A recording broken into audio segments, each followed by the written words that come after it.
Breaking news చూస్తున్నాం. TDP అధినేత చంద్రబాబును జనసేనాని పవన్ కళ్యాణ్ ఉండవల్లిలోని ఆయన ఇంట్లో కలిశారు. అయితే ఇవాళ రాత్రి డిన్నర్ మీట్లో ఇరువురు నేతల మధ్య కీలక చర్చలు జరగనున్నాయి. ఈ మీట్లో పవన్, చంద్రబాబుతో పాటు ఇరు పార్టీలకు చెందిన మరికొందరు నేతలు కూడా పాల్గొనే అవకాశం ఉంది. ఇక ఇప్పటికే సీట్ల సర్దుబాటుపై ప్రాథమికంగా అవగాహనకు వచ్చారు. ఇరువురు నేతలు ఇక ఎన్ని స్థానాల్లో పోటీ చేయాలి, ఎవరెవరికి ఎక్కడ కేటాయించాలనే దానిపై ఈ రోజు రాత్రి చర్చలు జరిగే అవకాశం ఉందని తెలుస్తోంది. ఈ డిన్నర్ భేటీ దాదాపుగా 2 గంటల పాటు జరిగే అవకాశం ఉంది.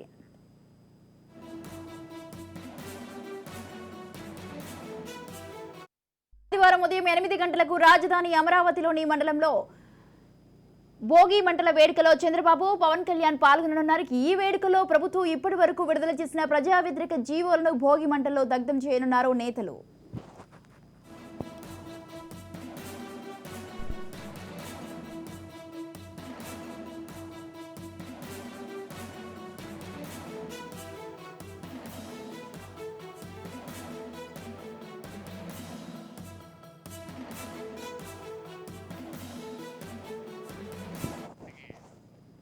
రైట్, ఈ విషయంపై పూర్తి సమాచారాన్ని అందించడానికి మా ప్రతినిధి గాలిబ్ ఫోన్ లైన్ లో ఉన్నారు. గాలిబ్, చెప్పండి, టీడీపీ అధినేత చంద్రబాబును జనసేనాని అయితే పవన్ కళ్యాణ్ ఉండవల్లిలోని ఆయన ఇంట్లో కలవడం జరిగింది. అయితే వాళ్ళ రాత్రి అయితే డిన్నర్ మీట్ లో ఇరువురు నేతలైతే మధ్య కీలక చర్చలు జరగనున్నట్లు తెలుస్తుంది. అయితే వీళ్ళ భేటీ అయితే 2 గంటలు ఉండనున్నట్లు కూడా అవకాశం తెలుస్తోంది. దీనిపై మీ దగ్గర ఉన్న అప్డేట్స్ ఏంటి? చెప్పుకోవచ్చు. అందులో భాగంగానే కొద్దిసేపటి క్రితం తొలిసారిగా ఉండవల్లి చంద్రబాబు నివాసానికి పవన్ కళ్యాణ్ వచ్చారు. పవన్ కళ్యాణ్ తో పాటు ఆ పార్టీ సీనియర్ నేత నాదెళ్ల మనోహర్ కూడా రావడం జరిగింది. ప్రస్తుతం చంద్రబాబు అట్లాగే పవన్ డిన్నర్ మీటింగ్ కొనసాగుతుంది. ప్రధానంగా ఉమ్మడి మేనిఫెస్టోతో పాటు అభ్యర్థుల ఎంపికపై కీలకంగా చర్చించిపోతున్నారు. ఎందుకు మరోపక్క వైసీపీ అభ్యర్థుల జాబితాను ఈ నెలాఖరు కల్లా పూర్తి చేస్తున్న నేపథ్యంలోని ఇక తెలుగుదేశం పార్టీ, జనసేనకు సంబంధించి ఉమ్మడి అభ్యర్థుల ఎంపికతో పాటు ఉమ్మడి మేనిఫెస్టోపై కీలకంగా ప్రస్తుతం చర్చలు జరుగుతున్నాయి. దాంతో పాటు మరోపక్క బీజేపీ కూడా కలిసి రావాలని కూడా జనసేన కోరుకుంటున్న నేపథ్యంలో బీజేపీ నుంచి ఎటువంటి నిర్ణయం తీసుకోబోతున్నారనే దానిపై కూడా ఇరువురి మధ్య చర్చకు వచ్చే అంశాలు ఉన్నాయి. ఇంకా దాంతో పాటు మేనిఫెస్టో, ఉమ్మడి మేనిఫెస్టో సంబంధించి ఇప్పటికే తెలుగుదేశం పార్టీ 6 గ్యారంటీలు ప్రకటించింది.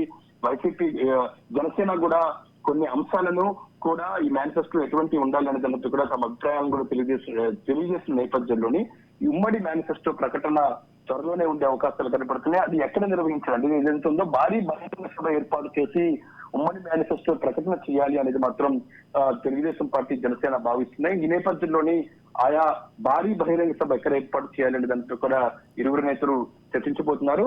ఇంకా దాంతో పాటు అభ్యర్థుల ఎంపికకు సంబంధించి ఇప్పటికే ఎవరికి ఎన్ని సీట్లు రావాలి, ఎన్ని సీట్ల మీద పోటీ చేయాలి దానిపై కూడా స్పష్టత వచ్చింది. ఈ నేపథ్యంలోని ఆ పార్టీలకు సంబంధించిన అభ్యర్థుల ఎంపిక సంబంధించిన కసరత్తు మాత్రం ఇప్పుడు ప్రస్తుతం చర్చించబోతున్నారు. ఎందుకంటే వైసీపీ నుంచి చాలా కీలక నేతలు ఇటు జనసేనకి రాబోతున్నారు. దాంతో పాటు ముద్రగడ్డ పద్మనాభం కూడా జనసేన వైపు చూస్తున్నట్టు పరిస్థితి కనపడుతుంది. ఈ నెల 28వ తారీఖున పవన్ కళ్యాణ్ ముద్రగడ్డ ఇంటికి వెళ్లి జనసేనలోకి ఆహ్వానిస్తున్న నేపథ్యంలో పూర్తి స్థాయిలో ముద్రగడ్డ రాకతోని పార్టీలోని, జనసేనలోని కీలక పరిణామాలు చోటు చేసుకున్న అవకాశాలనే ప్రధానంగా కాపు సామాజిక ఓటు చీలకుండా చూడాలి అనేది మాత్రం జనసేన భావిస్తుంది. ఇందులో భాగంగానే కాపులందరినీ కూడా ఒకే తాటి మీద తీసుకొచ్చేందుకు కూడా పవన్ ప్రయత్నాలు చేస్తున్నారు. అందుకు సంబంధించి కొంత సక్సెస్ అయ్యారని చెప్పుకోవచ్చు. ఇక ముద్రగడ్డతో పాటు మరోపక్క బాలశౌరి కూడా కొద్దిసేపు పవన్ కలిసిన నేపథ్యంలోని ఎవరైతే ఉన్నారో వైసీపీ పక్కన పెడుతున్న సిట్టింగ్ ఎమ్మెల్యేకి సంబంధించిన అసంతృప్తి జ్వాలలను తమకు అనుకూలంగా వాడుకునే యోచనలోని జనసేన, టీడీపీ ఉన్నట్లు తెలుస్తుంది. అందులో భాగంగానే ఇరువురి మధ్య చర్చలు మాత్రం కొనసాగుతున్న పరిస్థితి కనపడుతుంది.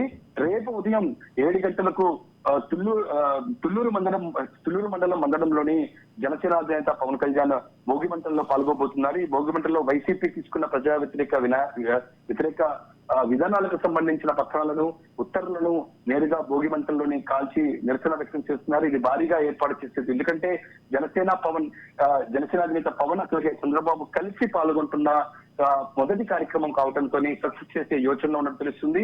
ప్రధానంగా రాజధాని అమరావతిలో నిర్వహించడం ద్వారా అమరావతి రైతులకు భరోసాతో పాటు రాబోయే రోజుల్లో ఏకైక రాజధాని అమరావతి అనేది కూడా చెప్పే ప్రయత్నంతో పాటు వైసీపీ వ్యతిరేక విధానాలను ప్రజలకు ఎండగొట్టే దిశగా కూడా సంక్రాంతి వేడుకలను 2 పార్టీలు వాడుతున్నట్టు తెలుస్తుంది. రేపు ఉదయం 7 గంటలకు ఇరువురు నేతలు ఈ కార్యక్రమంలో పాల్గొబోతున్నారు. ప్రస్తుతం డిన్నర్ మీటింగ్ మాత్రం కొనసాగుతుంది. ఈ కార్యక్రమంలోని జనసేన అధినేత పవన్ కళ్యాణ్, చంద్రబాబు, లోకేష్ తో పాటు నాదెండ్ల మనోహర్ కూడా పాల్గొంటూ చూడండి.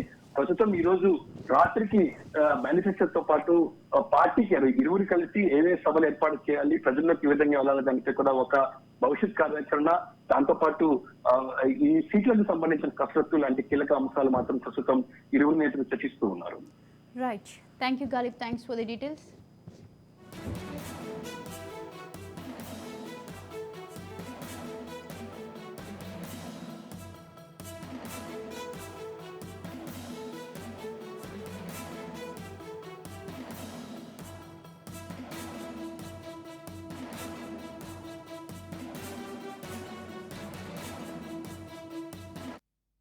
టీడీపీ అధినేత చంద్రబాబును జనసేనాని పవన్ కళ్యాణ్ ఉండవల్లిలోని ఆయన ఇంట్లో కలిశారు. అయితే ఇవాళ రాత్రి డిన్నర్ మీట్లో ఇరువురు నేతల మధ్య కీలక చర్చలు జరగనున్నాయి. ఈ మీట్లో పవన్, చంద్రబాబుతో పాటు ఇరు పార్టీలకు చెందిన మరికొందరు నేతలు కూడా పాల్గొనే అవకాశం ఉంది.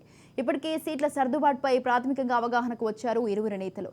ఎన్ని స్థానాల్లో పోటీ చేయాలి, ఎవరెవరికి ఎక్కడ కేటాయించాలనే దానిపై ఈ రోజు రాత్రి చర్చలు జరిగే అవకాశం ఉందని తెలుస్తోంది. ఈ డిన్నర్ భేటీ దాదాపుగా 2 గంటల పాటు జరిగే అవకాశం ఉంది.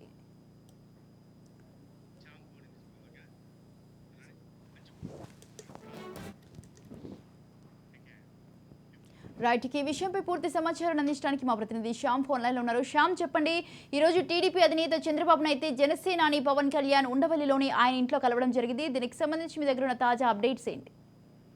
స్వాతి, కొద్దిసేపటి క్రితం తెలుగుదేశం పార్టీ అధినేత చంద్రబాబు నాయుడు ఆహ్వానం మేరకు జనసేన పార్టీ అధినేత పవన్ కళ్యాణ్, ఆ పార్టీ రాజకీయ వ్యవహారాల కమిటీ చైర్మన్ నాదెండ్ల మనోహర్ కొద్దిసేపటి క్రితం చంద్రబాబు నాయుడు నివాసానికి చేరుకున్నారు. వారికి ఘన స్వాగతం అయితే చంద్రబాబు, ఆయన తనయుడు లోకేష్ కూడా పలికారు.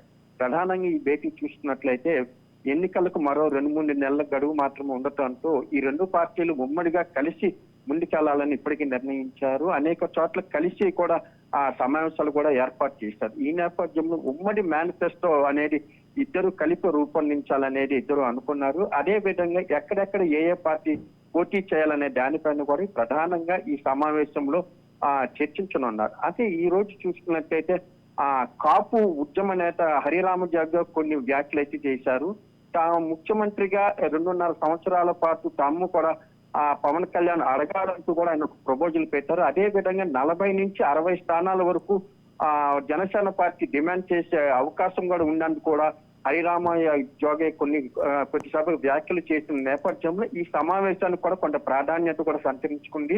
ఒకవేళ అంటే ఇప్పటి వరకు చూసుకున్నట్లయితే మొత్తం 175 నియోజకవర్గాలకు గాను ఒక 20 నుంచి 30 స్థానాల వరకే జనసేనకు ఇవ్వాలనేది తెలుగుదేశం పార్టీ ప్రతిపాదిస్తా ఉంది. అయితే ముఖ్యంగా ఈ తూర్పు గోదావరి, పశ్చిమ గోదావరి జిల్లాల్లో ఆ పార్టీకి బలమైన క్యాడర్, కార్యకర్తలు కూడా ఉన్నారనేది చూపిస్తా ఉంది. ఓటింగ్ పరంగా కూడా ఈ కాపు సామాజిక వర్గానికి సంబంధించి ఈ ఉమ్మడి గోదావరి జిల్లాలోనే ఎక్కువ ఓటింగ్ శాతం ఉంది కాబట్టి ఇక్కడే ఎక్కువ సీట్లు వాళ్ళు ఆశిస్తున్నారు. అదే విధంగా విజయవాడ చూసుకున్నట్టు విజయవాడ పశ్చిమ, విజయవాడ తూర్పు 2 సీట్లు కూడా వాళ్ళు అడుగుతున్నారు. గతంలో ప్రజారాజ్యం పార్టీ కూడా ఈ 2 స్థానాలను కూడా ఇక్కడ కైవసం చేసుకుంది. ఈ నేపథ్యంలోనే ఇలాంటి ముఖ్యమైనది విశాఖపట్నం కానివ్వండి, తిరుపతి, ఇటువంటి ప్రదేశాలు ఉన్నాయి. ఇటువంటి సీట్లు ప్రధానంగా ఇరు పార్టీల నేతలు కూడా అక్కడ ఆశించినప్పటికీ కూడా ఇద్దరు కలిపి ముందుకు వెళ్తున్న నేపథ్యంలో ఇటు తెలుగుదేశం పార్టీ కానివ్వండి, అటు జనసేన కానివ్వండి కొన్ని ముఖ్యమైన సీట్లు త్యాగం చేయాల్సి ఉంటుంది. ఇటువంటి పరిస్థితుల్లోనే ఇప్పటి వరకు కూడా తెలుగుదేశం పార్టీ కూడా తన దగ్గర ఒక లిస్టు ప్రిపేర్ చేసినప్పుడు దానిని ప్రకటించకుండా వాళ్ళు ఆపారు. ఇరువురు ఒక అంగీకారానికి వచ్చిన తర్వాత ఉమ్మడి మేనిఫెస్టో రూపొందించిన తర్వాత సంక్రాంతి తర్వాత ఈ లిస్టు విడుదల చేసే అవకాశం ఉంది. Right, thank you Shyam, thanks for the details.